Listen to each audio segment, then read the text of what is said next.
Hello and happy Halloween. So if you don't know me, my name is Rosalind Sterling. I'm an adult crime comedy writer, and I decided to throw together a very quick and kind of rushed Halloween video. It's a little bit last minute, but whatever.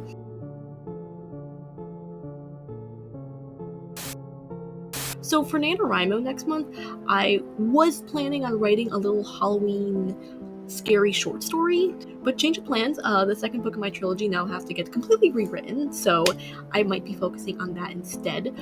But I still want to write that short story if I have the chance.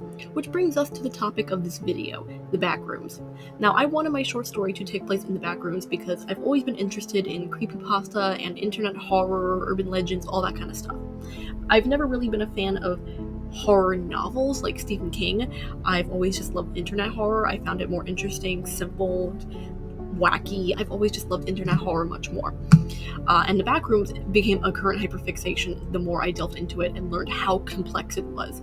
So if you don't know, the backrooms was an internet legend that appeared on 4chan in May of 2019. Basically, someone posted a picture of some creepy, yellow-tinted empty office building, and it kind of spiraled into its own urban legend. The story goes that you will no-clip out of reality the way you would in a video game, sort of, and be transported to this alternate dimension where you are in this empty office building. All the wallpaper is yellow tinted and dirty.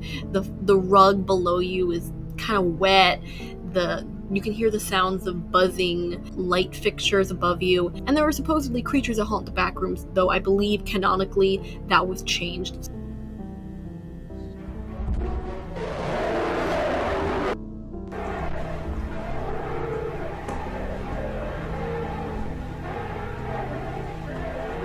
So now the first level of the backrooms, called level 0, no longer has any entities. But this internet legend has spiraled into such a huge and complex story with such a huge community behind it that I find it very interesting. Now, the level I wanted to talk about today was the level that my story would take place in. I would mostly write the level canonically as it is, but I will add a few twists and turns here and there and sprinkle in my own creative ideas. But for now, I want to talk about the level and what it includes canonically, and then talk about what I want to do with this level in my story. So level 18 of the backrooms is a level that changes depending on who is in it. So it relies on your childhood memories to create a setting. So let's just say you have a very specific memory of daycare when you were a child, then it will appear as a daycare. Or if you have a very specific memory of some sort of preschool or nursery, it will appear as those things. And it usually picks memories from the ages of 2 to 5. So you may not even remember these memories, but they're dug in your brain somewhere, and the level itself makes itself appear as whatever the thing is, even if you don't remember it. Now, if you don't have any childhood memories, the whole place will appear as a void. This level is honestly just a goldmine for weird core or nostalgia core aesthetics, whatever you want to call it. There's a heap ton of creepy playgrounds and preschools and nurseries online, and all of it just fits the aesthetic of this level. And I always thought that the idea of taking like something childhood and cute and turning it creepy was always unsettling, and I love stories that kind of use that idea. So that's the kind of setting I'm going to be using for my story. But canonically, the level could look like anything, really. So anyone who has visited this level of the backrooms has reported hearing voices telling you things of horrible memories, horrible things you did in your past, and basically just reminding you of terrible things that you did or said or experienced. There is no way to really get rid of these voices, they're kind of just there permanently. This level is also capable of resurfacing awful memories you had growing up as a child, memories that you may not even remember until now. The official Wikidot for this level gives an example, and that's: imagine you had a childhood animal when you were just a baby, one that you don't remember, and that childhood animal will show up. And even if you don't remember that animal, you'll still get a sense of familiarity and nostalgia when you see the animal, and it's quite upsetting. Also, if you have any allergies, they're all suppressed in this level. Allergies just don't exist here. Now, the level doesn't seem to be too dangerous because it has everything you need to survive. Food, water, everything spawns here. You can just basically live here forever if you wanted to. This level is only known to have one entity, and it is very rare. This entity is called the plush dino, and resembles a, dinosaur plushie. The plushie is pretty much sentient and is capable of moving around. I don't know if it can speak to the people who arrive there, but if you follow the plushie long enough, it can actually lead you to an exit. if you want to leave this level, that is. It's also unknown if this plush dinosaur is harmful or not, being that the plush dino is literally alive, can feel emotions, and is completely sentient to everything you are feeling. I mean, if the level spawns a scenery of something horrifying you experienced as a child, that dinosaur is probably completely aware of that, and we don't know if the dinosaur is the one behind it, or maybe he's just living there. We don't know. But the fact that the dinosaur can lead you to an exit shows that maybe the dinosaur isn't too evil, but again, it's unknown. On the flip side, the dinosaur is actually very helpful. It will appear with food and water and other things you need to survive to give to you. So I think this dinosaur is kind of cute, but you can never really trust anything in the backrooms. So I'd be careful in this level. There's only one community in this level, and it's known as the Children. The outpost is inhabited by 20 to 25 people who just live there casually, not really harming anyone and just minding their own business. Though this group does not like the plush dino. For what reason, I'm not sure, though I don't think anyone really knows. Now, how do you get to this level? Well, there really is no distinct entryway into this level, especially because this level is based on your core memories as a child. So because it's based on the Wanderer, it really just depends on what memory resurfaces at the time. So for example, if you get a horrible flashback to something you experienced or a place you were at when you were like a toddler, then this level might appear and you can enter. However, a consistent entrance has been discovered on level 17, but it is extremely rare to find. So you're most likely going to end up in this level by getting a flashback. When it comes to leaving, there is no specific exit. The official wiki says that you just turn around and leave, and it'll take you to level 19. However, I'm not really sure what that entails. Do you just stop the second you enter the level and then turn around and go exactly where you came from, and you just no clip into level 19? I'm not sure.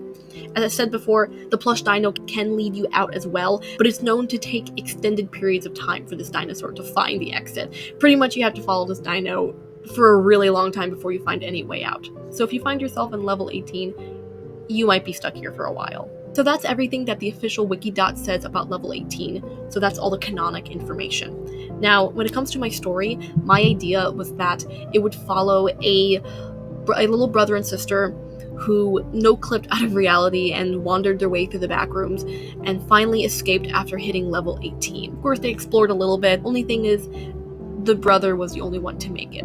His sister did not. And while they were there in the backrooms, they met an entity who was not the plush dino, and there's not supposed to be any more entities in this level. It's supposed to be a relatively safe level. So when the brother escapes without his sister, a missing persons case is started to find his sister. And whenever he tells police and authorities what happened, no one believes him, and even into adulthood they think he's just gone crazy with grief and doesn't remember what happened to his sister. Some people even suspect that he killed his sister. But the thing is, he hears about the backrooms on the internet, thinks it's just some sort of internet lore until it matches a description of what he experienced perfectly. So then he starts doing research, and he finds exactly what I found. He finds that this level is very safe with no entities. So that gets him thinking, what the fuck did we see in there? Because there was an entity there who he can only describe as a genderless young adult person with a very exaggerated features. So then he makes it his goal to try to find his way back into this level of the backrooms. Then he goes looking for his sister and hopes to find her alive at least. This is when he encounters that entity again, as well as the plush dino.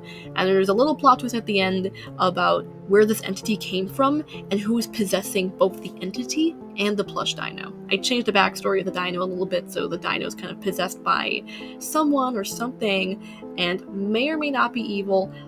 I'll answer that later on in the story. This entity finds a lot of joy in children. They take comfort in the presence of the children who do end up there, which is also very rare. Usually the people that end up there are adults, and the level is based on a memory that you had as a child. However, this entity has the capability to somehow lure children into this level, and whatever the level appears to be is whatever that child currently remembered at the time. So for example, if the child came from a playground, then the room would look like a playground. Now this entity loves to lure children down there for company pretty much. However, this entity also never knows how to take care of the children, and a lot of the children end up dying, and that's why my main character is worried that his sister never survived. It's also unknown if children or anyone can age in this level, but that will be revealed later on when he does discover his sister. Dead or alive, we'll have to find out. But that's the general premise of my story. I just wanted it to be like a short story, maybe novelette at best. However, It was an interesting idea, and I have not written any sort of creepypasta since I was a child. It's always been a genre that I loved reading, but never writing because I was just terrible at horror, and I still kind of am, but that's okay. Like I said earlier, I am a crime comedy writer. Those are my favorite genres. That's what I primarily write. But I do want to step out of my comfort zone and try something a little different this year. So maybe if I have time during NaNoWriMo, I'll write the story, or at least part of the story, and just kind of see where it goes. So my camera battery died, but pretty much I was at the end of the video anyway, and I just wanted to say that, you know, I love creepypasta and I want to try again. I don't know if I'm any good at it or if I've improved. I can't really improve until I try again, really, so we'll see how this goes. But this is a genre that I really do want to get more into, and I'm sure it's going to be fun if I ever find the time to do it. So with that being said, I wish everyone a happy Halloween, happy trick-or-treating, happy NaNoWriMo, good luck with all your projects, farewell. Also, look at my little pumpkin guy. Look at him. I don't have many Halloween decorations. This is like the only one I have, so I'm making use of it.